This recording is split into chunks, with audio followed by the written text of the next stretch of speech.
Halldór, bara örstutt, þú ert að koma hérna innan úr klefa, ég meina hvað svona segir Danni eftir svona legg?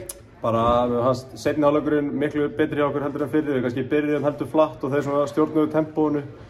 En svo náðum við að svona rígrúpa í hálfleik og mér fannst við gera þetta mjög betur í seinni hálfleik en hérna bara þeir settu stóru skotin í lokinn og við klikkuðum hann eða bara... Já, ég held að ég búin að spyrja að því í allir þessi því sem ég hef talað við.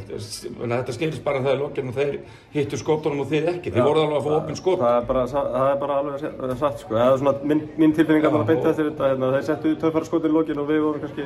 Og svona sagan segir að þessi íþrótt gengur dálítið út á það, koma boltanum ofan í körfuna. Það er alveg rétt.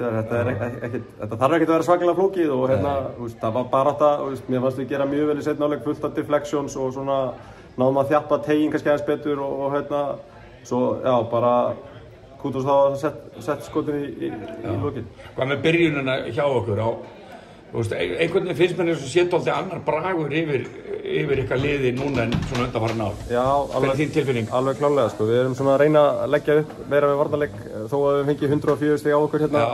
En hérna Grindavík er bara mjög flott lið og hérna gerðu mjög erfitt fyrir okkar köflum og okkar varnarleik þannig að hérna. Og þeir náttúrulega söknuðu, þeir eru ekki að fá stóran mann. Svo segir sagan allavega. Svo segir sagan. Og það er auðvitað bara styrkir væntanlega alltaf þannig að... Já, það ætti að gera það. Getum svona fyllt aðeins betur til teginn og hérna látið að taka kannski fleiri contested þriggjastigaskot í staðinn fyrir skot svona nær körfunni. Já, og er ekki nokkuð ljóst ykkar markmið, er ekki alltaf Keflavík, þekkir ekkert annað en bara stefna bara á toppinn. Það er bara svoleiðis. Það er bara svoleiðis.